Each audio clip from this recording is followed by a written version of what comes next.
एक समाज वो जो अंबानी का समाज है, जो 450 कमरे के मकान में रहता है। एक समाज वो जो सैकड़ों करोड़ के हवाई जहाज में घूमता है। एक समाज वो जो बड़े बंगलों में रहता है, बड़ी गाड़ियों से चलता है। और एक समाज वो जो 2 वक्त की रोटी के लिए संघर्ष कर रहा है, जिनके पांव में छाले पड़ चुके हैं, जिनके पास काम नहीं है, जिनके पास रोजगार नहीं है। और आज का नहीं, एक पुराना आकलन है जिसमें यह कहा गया था कि 82 करोड़ लोग हिंदुस्तान में ऐसे हैं जो 20 रुपए से कम पर अपनी जिंदगी चलाते हैं। आप कल्पना कीजिए कि 20 रुपए से कम पर कोई व्यक्ति अपनी जिंदगी कैसे बिता सकता है। 20 रुपए से कम पर कोई व्यक्ति कैसे अपना जीवन चला सकता है। लेकिन एक समाज के अंदर खाई बढ़ रही है, समाज के अंदर दूरियां बढ़ रही हैं।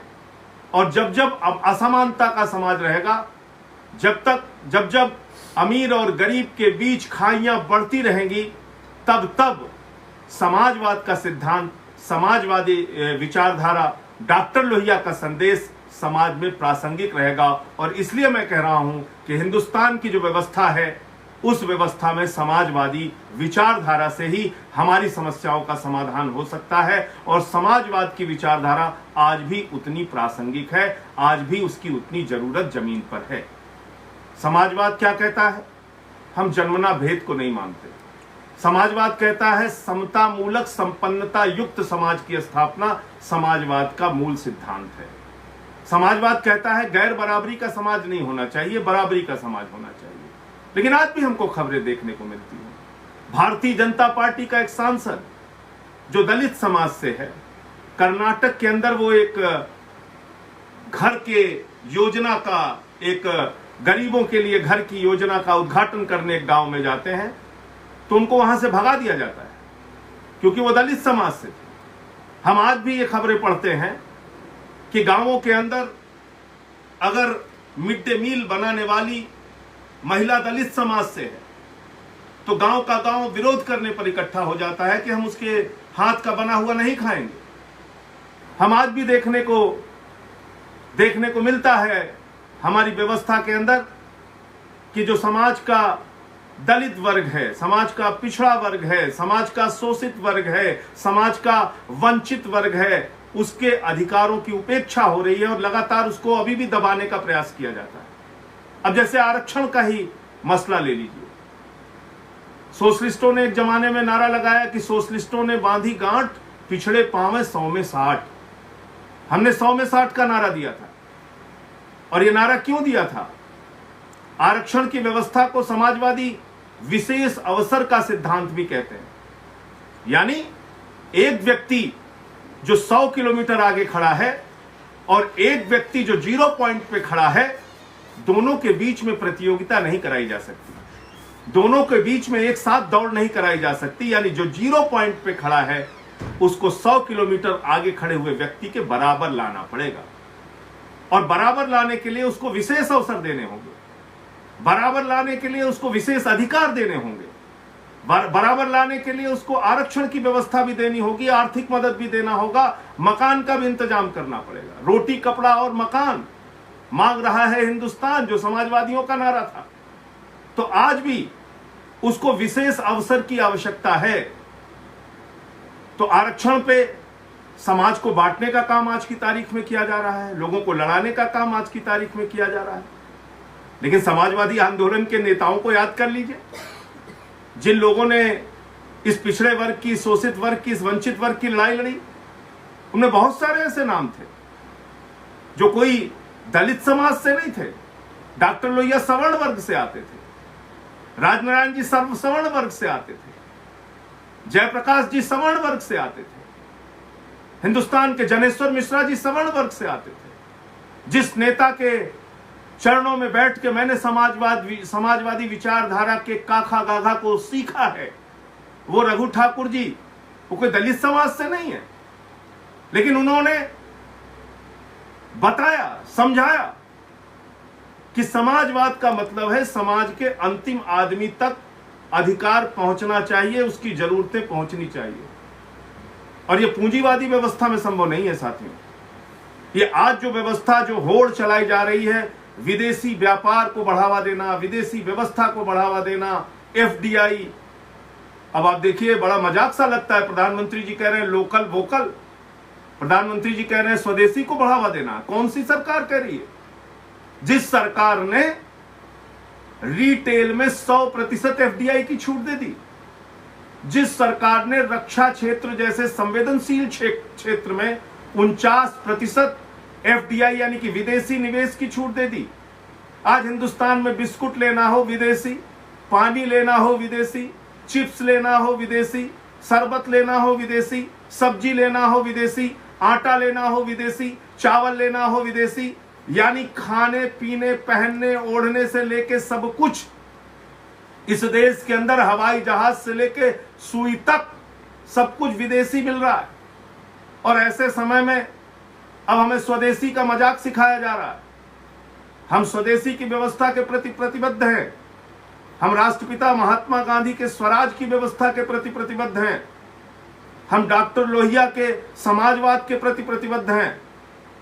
और हम छोटे रोजगार को बढ़ावा देने का, लघु कुटीर उद्योग को बढ़ावा देने के हमेशा से पक्षधर रहे हैं। समाजवादियों की तो सोच और विचारधारा हमेशा इस बात की पक्षधर रही है कि छोटे रोजगार को बढ़ावा दीजिए, लघु कुटीर उद्योग को बढ़ावा दीजिए, उसको ज्यादा से ज्यादा मदद कीजिए। लेकिन आज जो सरकार का बजट आता है, जो आज सरकार की मदद आती है, वो मदद किसके लिए आती है साथियों?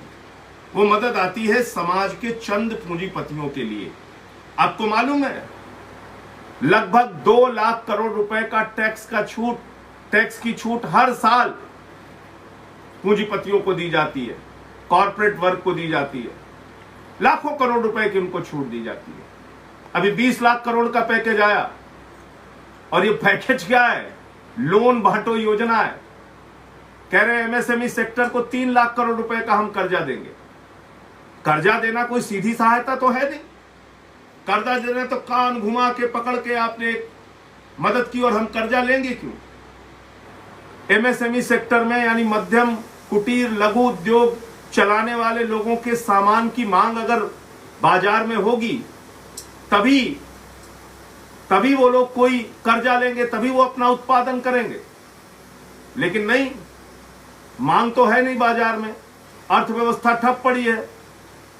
वित्त मंत्री जी कह रहे हैं हम 3 लाख करोड़ रुपए का कर्जा देंगे। फिर कहा साहब 50 लाख पटरी वालों को, रेडी वालों को हम 10-10 हजार रुपए कर्जा देंगे। अरे रेडी पटरी वालों को कर्जा देके आप उनको कैसे मजबूत कर सकती हो? तो पहले से उनकी कमर टूटी हुई है।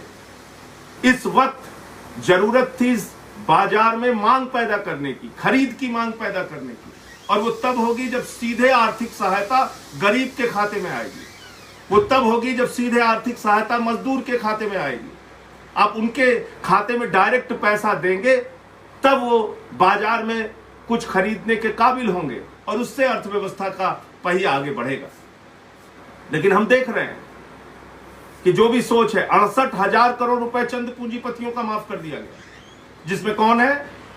नीरव मोदी, मेहुल चौकसी, तमाम वो पूंजीपति जिनको भगोड़ा कहा गया है, जो विदेशों में घूम रहे हैं, विदेशों की नागरिकता ले ली उन्होंने।